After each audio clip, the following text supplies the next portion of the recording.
Welcome to Boca Raton here at St. Andrews Golf and Country Club in Florida. We're joined by Mike Leven, the industry legend of hospitality. Mike, it's wonderful to meet you. Thank you for this opportunity. Thank you. Mike, talk to me a little bit about what mentorship means to you, how it's changed over the years. Is it the same, or what's your thoughts around mentorship in general? Well, I think the first thing I'd say is it hasn't changed at all. I think at the end of the day, mentorship is an obligation of anybody who's supervising anybody else in order to try to assist them, advise them, and guide them, not only in their work, but in their future. And I think if you take that responsibility on, then you become a mentor. If you don't become a mentor, then at the end of the day, people that work with you and for you will not enjoy your supervisory responsibility, and they will gain nothing out of it except what they brought to the table.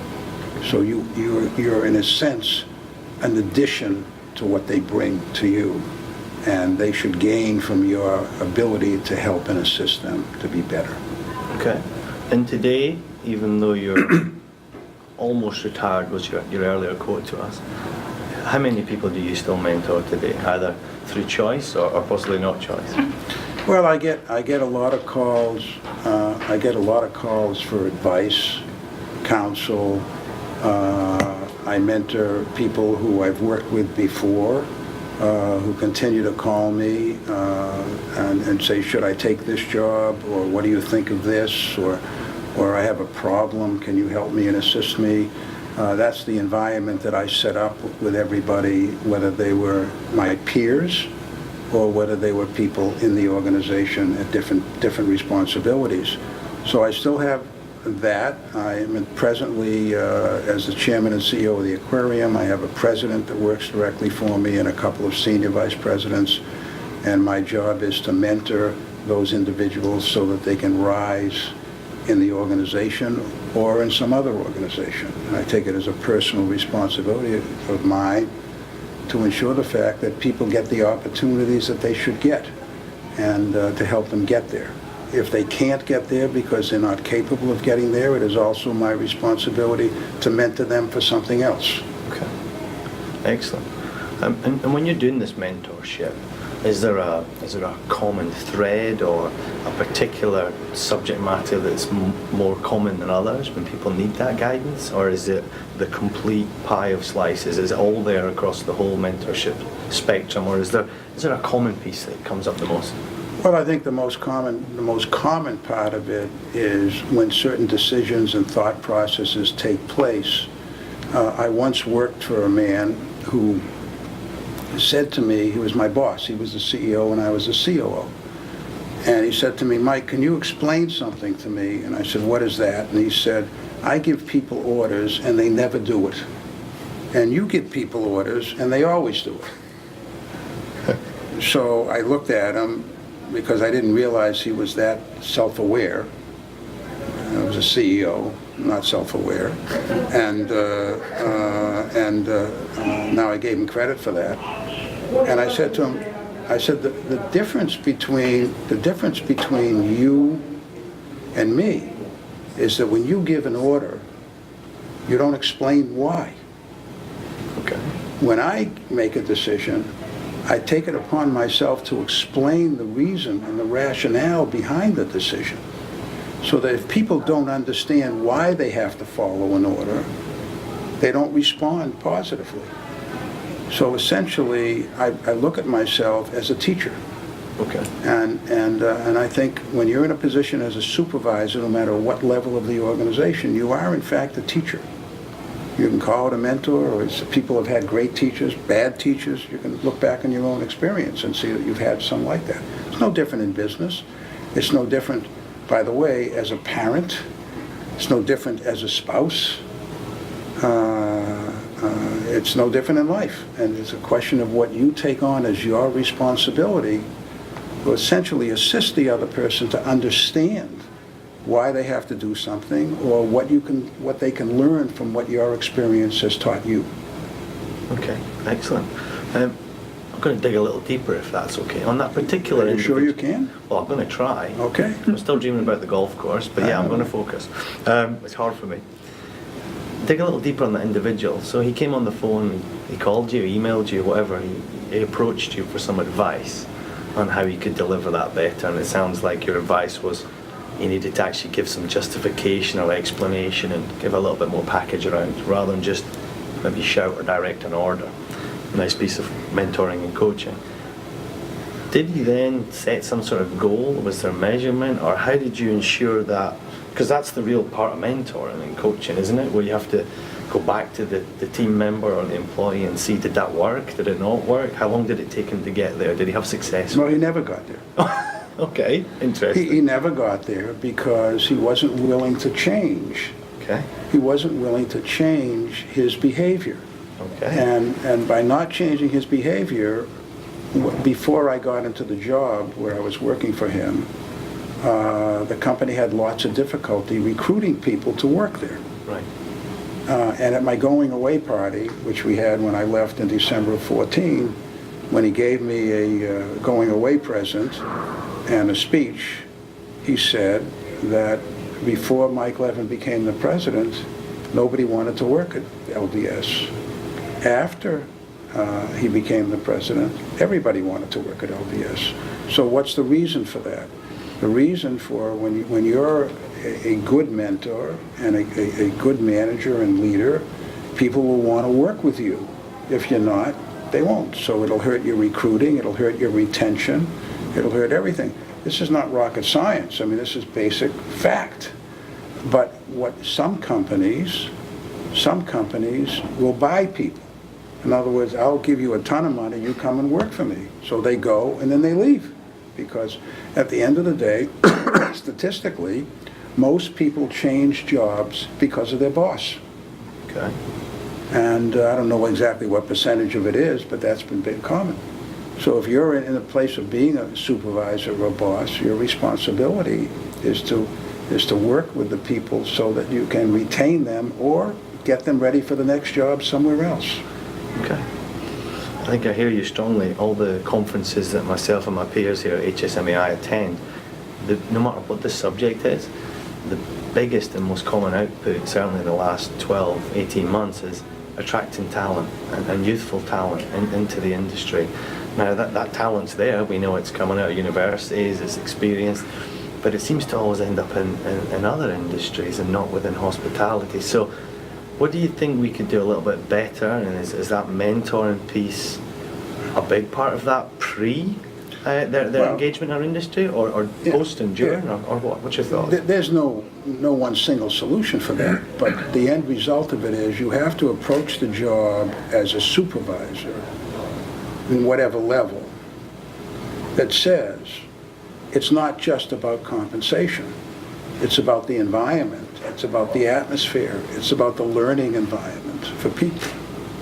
And so consequently, you have a responsibility with people to give them so that they can learn about opportunity, they can rise in the organization, and if there are no opportunities in the organization, as we were talking about before with one of the organizations around the table, that people will leave. And that's okay. If you have provided them your experience and to make them more capable and better in terms of their work, then you should be proud of the fact that people leave and get a better job somewhere else. And that's always been my response to people. My job is to get you successful, help you be successful in the job you're in, and help you, if you wish, to get to the next job. And if my company can provide that for you, albeit good. If it can't, then if you get the next job somewhere else, I've done my job too. Okay.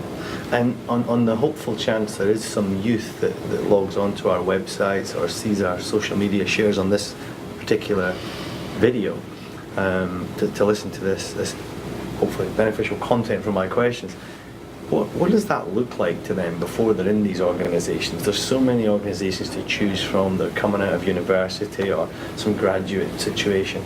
What does good mentoring environments look like? Because I look back in my career and I probably didn't really understand what that was. I didn't know you're saying people leave bosses and not companies. What should they be looking for, or what sort of questions should they be asking when they're at their interviews as well? Well, I guess when you're talking about your initial work coming out of school, for example, I don't think that unless an individual has worked while in school, they don't have much of a reality of what it's going to be. So they go, when I was a young person coming out of college, most of the graduates went to work for large corporations, and they would go to Exxon, or they would go to some of these big multinational corporations. And the hope was to learn, but not to stay. They never looked at it as a situation where they would stay forever. They looked at it as just an entry where they would learn something. So I don't think it's really possible to position yourself as an organization in the early going that can do that. But let's assume you're interviewing for hospitality companies, and here you have Marriott, and here you have Wyndham, and here you have this and have that. If the person is doing the job, the individual is doing the job, he's researching that company in terms of job opportunities and what there are. But it may not be the company that individual stays with, or may not. I often tell people, they used to have a big training program at Four Seasons, for example, and a lot of the young people coming out of hotels, schools, wanted to work at Four Seasons because that was the most prestigious company in the business. Of course, none of the hotels made any money, but it didn't make any difference to them. So they just wanted to get in and learn at Four Seasons. Well, they would not learn at Four Seasons the same way they might learn if they went into a small management company somewhere else and had to deal with the everyday stuff that you have to deal with. So I was fortunate because I went to a company that was a 4-star company and had some 5-star hotels, and I worked my way down to 1-star over the years. And then I came back and worked in Vegas. I had all the different kinds of experiences, and most young people don't really know unless they're interning in a summer job, which will teach them something, but not everything. So I think if I were advising young people in the first job, I would say to them, it doesn't make any difference to me what you take. The only thing that makes a difference to me is don't leave for the next job so soon. Okay. That's what I tell them at the schools when I talk. A lot of them will get a job for X amount of dollars a year, and they're there for a year, and somebody offers them a few $1,000s more to do the same job, and I say, do not do that. Work your way through. A few $1,000s isn't going to make a difference to you 30 years from now or 40 years from now. I said, work your way to the supervisory level, get a bigger job, and if somebody offers you a bigger job, then take the bigger job if you're ready. So I don't really, I wouldn't say to my grandchildren, for example, who will be looking for jobs in a few years, hopefully, so they can get off my payroll, to say, get the job and do the job. But the real advice I'd give you is if you got a job on the front desk or as a food and beverage supervisor or something like that, and somebody offers you $5,000 more to go to do the same job, don't do it. Stay where you are, get to the next level, and get that job outside. Okay. So that's how I mentor young people when I talk at the schools. But at the end of the day, there's no formula. There's no formula to say, go to Four Seasons, go to Intercontinental, go to Marriott, go to this. It doesn't make any difference, because at the end of the day, the initial job, you're going to be so far away from the CEO, you don't know what his culture is or her culture is. And so get in there and get some experience, and then we'll take it from there. Okay. And if you were mentoring me, I mean, obviously very challenging. Can you putt? Well, if you ask my father, he doesn't think I can putt, chip, or drive. Probably push his bag around. That's the main benefit for him. Still on his payroll as well. I guess my point is, if you were to mentor me, pretty sort of learning and development style question, but what would that look like? I mean, I'm new, and is that you and me meeting in a bar once a week? Obviously, that's the Scottish default. But is there something where we meet? I have a good Scotch collection. You want to come over to my house? Between that and golf, we're going to get on great. Do one before the other, though. But how would it look, Mike? Would it be an hour a month? Would we have a call? What do you find's been the most beneficial? That's a very difficult question. Okay. I mean, it would have to be for something very, I mean, if you were working with me, I could understand. If you're in the job, I could understand. But before you'd work with me, I'd want to get to know you. I need to know what's important to you. I need to know what your values are. I need to know how you think about things. the people are very interesting. I love that. I mean, I love to talk to people. This meeting is just, to me, it's fascinating. It's worth my time. And you couldn't pay me for this. I enjoy it. But I want to know who you are. I want to know what you feel about things. And so I could say to you, Steve, this job's not for you. This company's not for you. We don't have the culture that you are going to fit into. Your response to work or non-work or your response to people, you're in the wrong position. And many times I've had to dismiss people or fire people. Mm-hmm. I take a personal responsibility. If it's somebody I hired, you know what I would say? I made a mistake. You didn't make a mistake. I never call you incompetent because you're very competent, but you may not be competent in that particular work. I made a mistake. I misjudged it. I'll never take your dignity away by saying you're a fool and an idiot and go. You can't do that. You can't dehumanize the business. I have people that I have terminated that called me and got me a job once. 3 years later, I said, "You're calling me? I haven't spoken to you in 3 years." "Well, we have a job open. You should look for it." I mean, because I never take anybody's dignity away. So I'd have to know what it is we're talking about, what it is you want to do, how you want to do it, what your work ethic is or isn't, what's your value system, and are you an early morning guy? Are you a late night guy? Are you that's, and then I can decide what to say to you. I can't just say to you, and now you come to me with a problem, and you say, "Gee whiz, I can't make this sale. I mean, I'm trying to sell somebody, and I can't make this sale. I can't get in to see him." And one time I was trying to get into an association in New York when I was a salesman, and I came back to my supervisor, Joe McCarthy. He was my supervisor at the time, and I said, "I'm really working hard. I've been to this guy 5 or 6 times, and he won't see me." He said, "Well, why don't you go in and tell the receptionist that you want to talk to him about his bowling ball?" I said, "Bowling ball?" I said, "Well, what does that got to do?" He said, "Mike, go in and do it." So I went up, found the receptionist, gave her my card. I said, "I'd like to see Mr. Smith."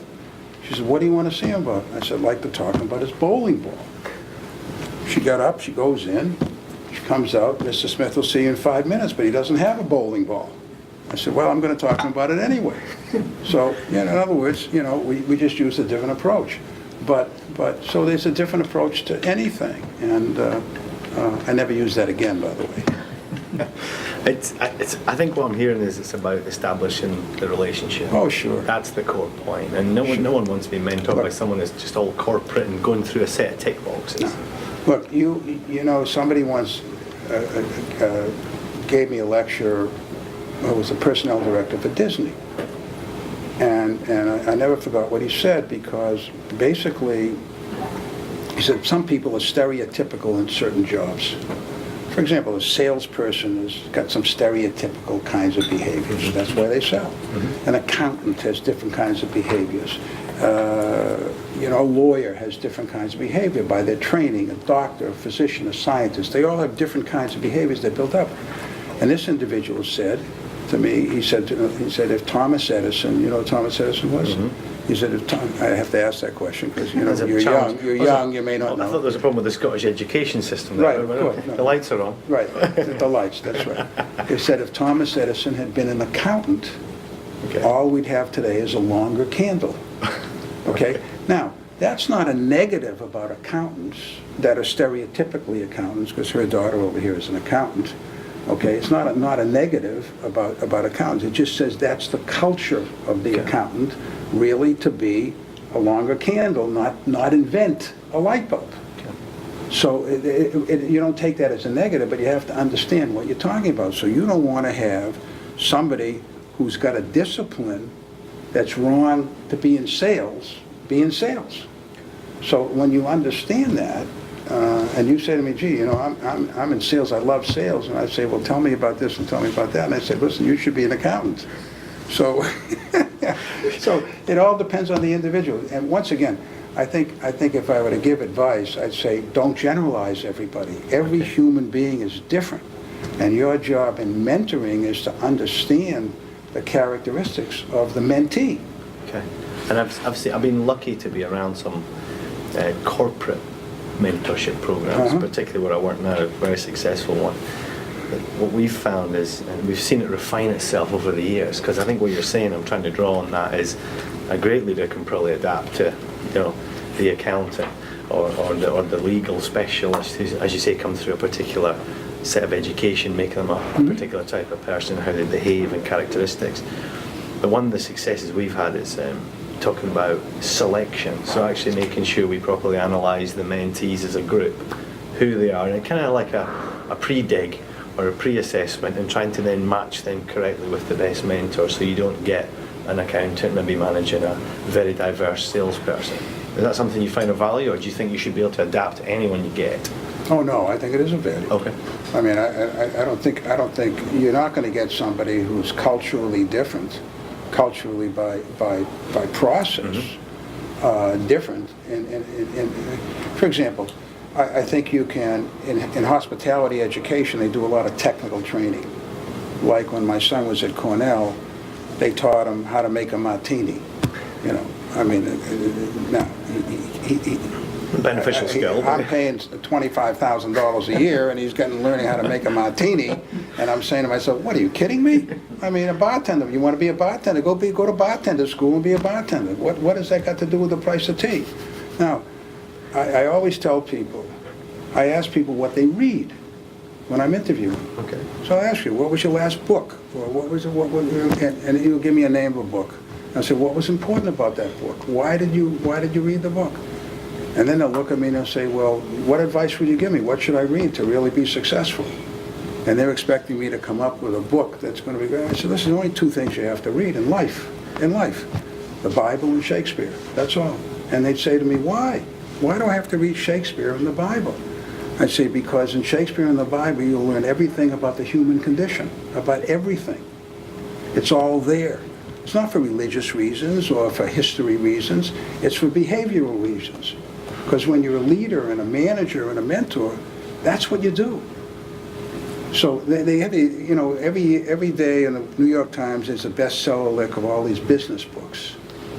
You should pardon the expression, they're worth nothing but the paper they're written on. I read them all. I go back to reading King Lear. Somebody once asked me, what did you think about Las Vegas Sands? And I said to him, how many Shakespearean tragedies have you read?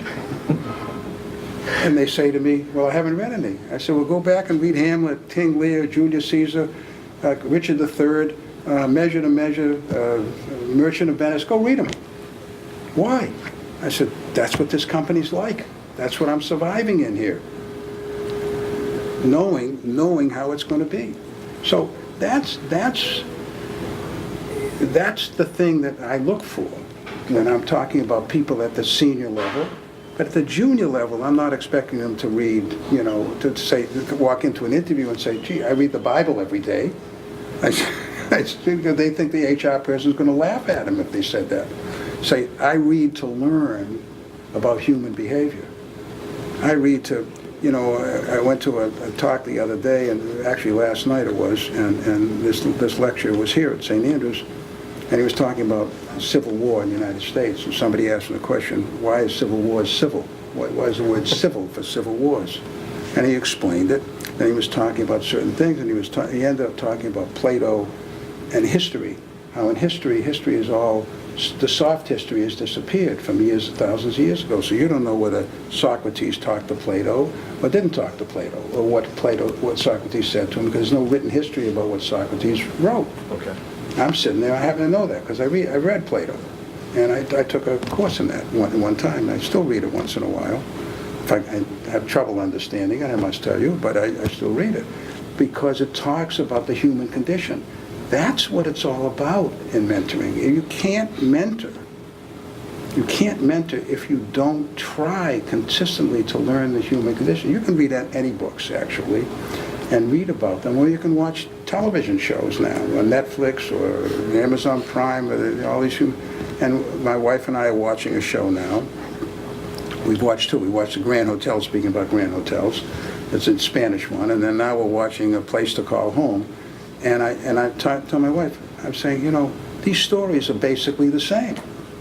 One's about a Spanish wealthy family, and the other one's about a wealthy family in Australia. I mean, it's the same thing, the same conflicts, family conflicts, the same thing. I said, I'm wasting my time watching this. I could be reading Hamlet. You know, I mean, what difference does it make? It's the same thing. I'm not watching for entertainment. I'm watching to learn. And so that's what I want from young people. That's what I talk to my grandkids about. You have an opportunity to learn the human condition. And so if you want to be a mentor that's successful, the more you can understand the people that you're mentoring, the more successful you'll be to help them. Somebody mentioned this morning, is there a difference between helping and coaching?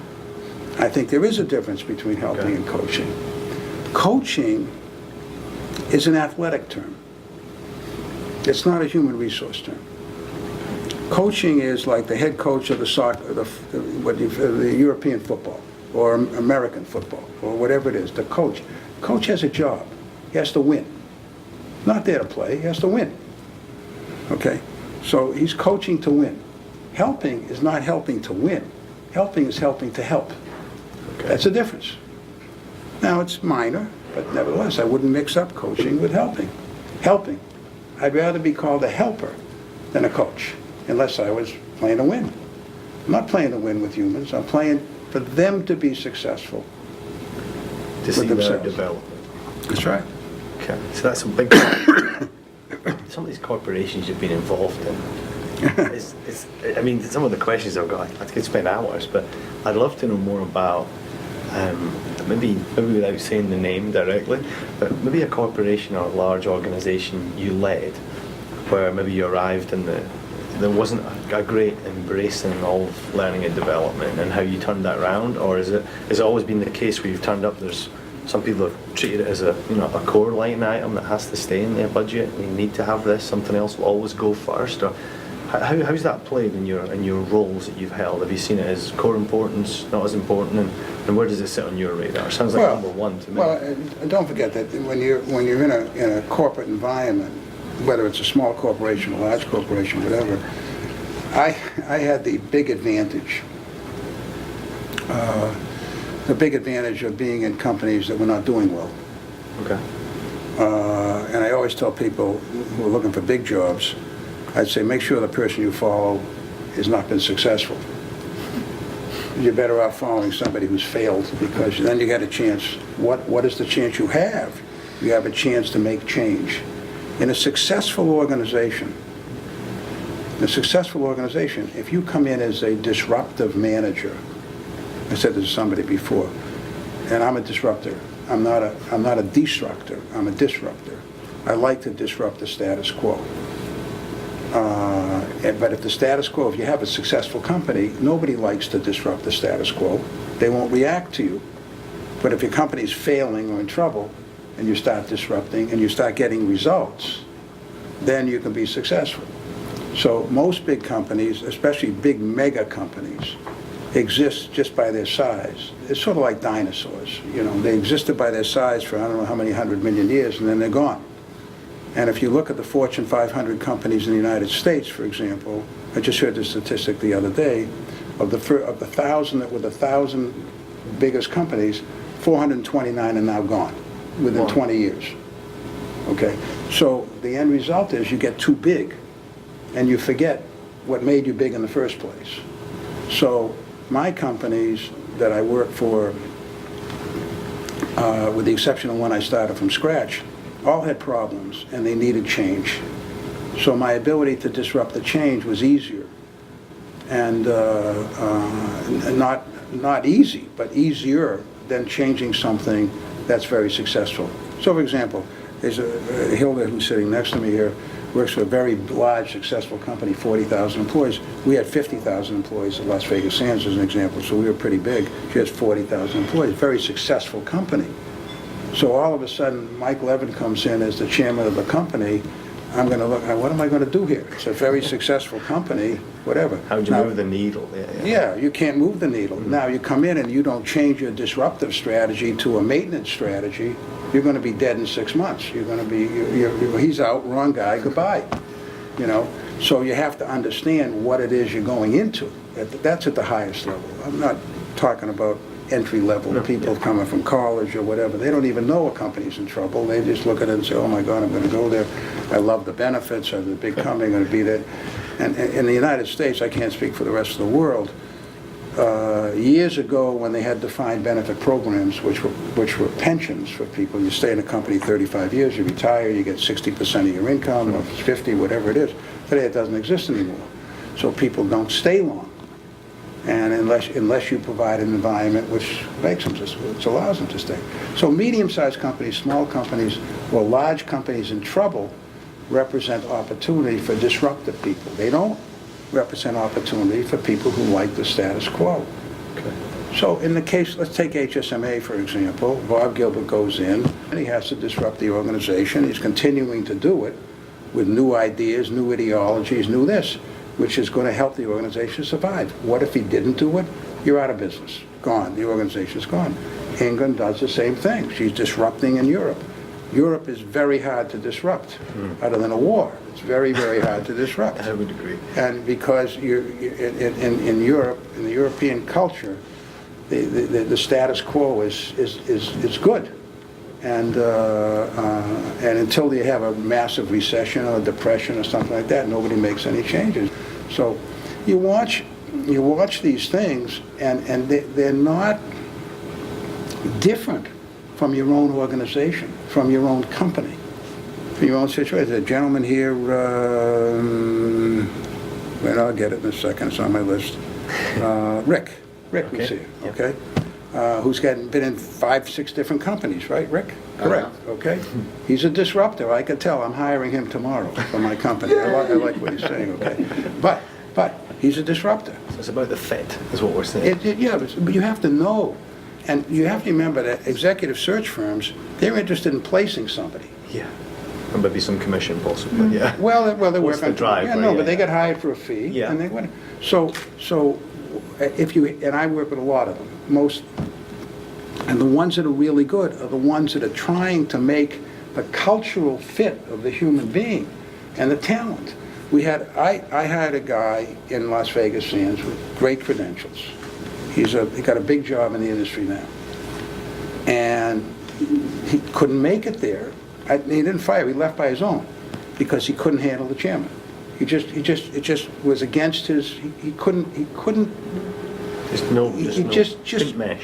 He just couldn't exist with him. His process, he couldn't make the adjustment. And he left. He's got a big job in the industry now. And he's a very good guy, but was the wrong guy. He couldn't adjust to it. And my fault, and his head office fault. But I didn't know we couldn't adjust to that. So some big lessons there. So if I change it up a little bit, some hopefully wannabe mentors will be watching this. There's a lot of great information there. What are the top 5 things? I want to be a mentor. I've never been one before. What's your top few things? Yeah. Short list. They have to focus on. Well, I have to make a correction. You don't wake up one morning and say Just you want to be a mentor. You become it. It's organic. It's part of you. It's part of life. You can be if let's assume that you're a salesman, a salesperson. That's all you do is sell. You don't manage anybody. You don't do this. You don't do that. Who do you mentor? How about your customer? How about advising your customer? How about working with your customer? I had to do, I was just co-chair of my high school's capital campaign, and I had to do a solicitation from a graduate, graduated in 1977, I graduated in 1955, 22 years before him. Very nice, important guy. And I went to see him. I'm not mentoring him, whatever, I didn't think I was going to mentor him. And he said to me, Mike, he said, he's a very wealthy guy. He said, I'm going to retire. He's going to be 60 next month. He's going to retire from his company after 25 years there, or 20 years there. And he's asking me questions about how do you work in retirement? What do you do in retirement? I'm mentoring him. I never expected to be mentoring him. I'm mentoring him. Into retirement. And I got $250,000 for the school by the end of the mentoring. So, but I never expected to mentor him. I was going there to try to sell him something, and I'm helping him. I'm mentoring his now. So I'm sharing my experience and whatever. So you never know when you're going to mentor, but if you look at every person, that there's a way you're going to help them. So I don't think you wake up one day and say, I'm going to mentor. It comes along. And if you do it, you do it. If you don't do it, you don't do it. Not everybody can do it. Not everybody wants to do it. And they don't have to. They can still be successful finding something to do that doesn't involve that. But you will not be successful leading or managing others without the ability to mentor. You won't be. That's the big message. You won't be. You won't be consistent. You may be in one job, but you won't be consistently successful unless the people that you are with look at you that you can help them to be successful Okay. in their job, that you're not a hindrance to their future, that you're a help for their future, either with you or without you.